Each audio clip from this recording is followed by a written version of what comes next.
You know, one loss begat a lot of questions in New Orleans, it felt like, this weekend. And Domonique, I want to come to you. If you were Sean Payton looking at a game this weekend against Kansas City, who would your starting quarterback be this Sunday?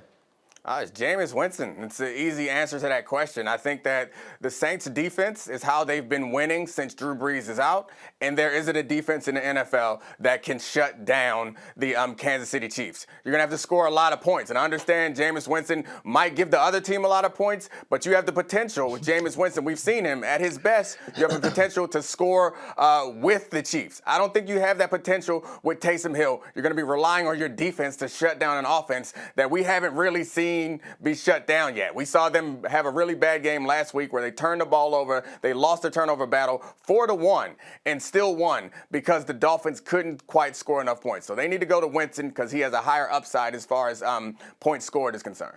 Yeah, look, I mean, and Dan Graziano just did a good job of illustrating how critical these games are. They have already fallen behind Green Bay for the 1 seed, which means the only bye. Desmond Howard, same to you. Do you believe that Sean Payton should go to Jameis Winston this week to try and match Patrick Mahomes score for score? I agree with Domonique. With Jameis Winston, when he's at his best, you know, he can definitely get it done offensively and give them an opportunity to match, you know, score for score with Kansas City. But, I mean, he's so great. He can throw 5 touchdowns and 4 interceptions, keep both teams in the game at the same time, and that's the risk that you take with Jameis Winston. The one thing you don't want to do is give Kansas City extra possessions. If you do that, they will hurt you. So it seems as though Winston would be the guy to go to because you can open up the offense and maybe you can air it out some. But you have to make sure he doesn't turn the ball over because that can be detrimental and disastrous. Right, and that has been his MO. So it's an interesting line that you're walking there. Do you want to play it safer with Taysom Hill, or do you want to go for the gusto, for lack of a better way of putting it, with Jameis Winston? D. Wood, what would you do?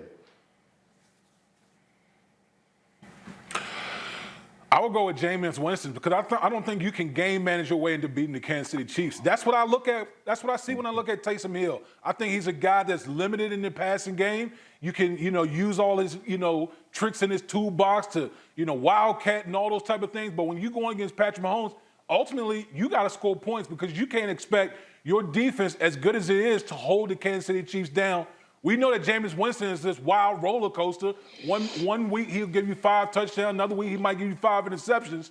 But he's going to give you opportunities in the passing game that Taysom Hill, quite honestly, just doesn't give you. You know, Nick, if you think back to last year, when he was still in Tampa and throwing all those picks, I used to joke I was the last man dying on the Jameis Winston hill. What does it tell us that when this opportunity arose 4 games ago, Sean Payton does not seem to have even really given serious consideration to giving the ball to Jameis? Yeah, I mean, it tells us if we trust Sean Payton's ability to evaluate quarterback, which I guess he's given us no reason to not trust it, that Jameis hasn't progressed. He hasn't gotten any better with taking care of the football because I think there are plenty of times in last week's game where you could have considered going to Jameis Winston. So maybe Sean Payton sees something that we don't see and he knows something we don't know, and that's why he won't give him a chance. And I understand that you put Jameis in, it increases the probability that you get blown all the way out, but also increases the chance that you are in the game. I think Taysom Hill keeps you in the middle. You're likely to lose by a little bit less, but you're not likely to get completely stomped, which could happen with Jameis.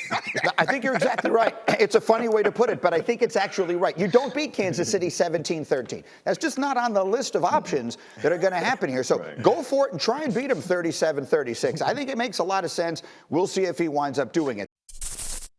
Thank you for watching ESPN on YouTube. For live streaming sports and premium content, subscribe to ESPN+.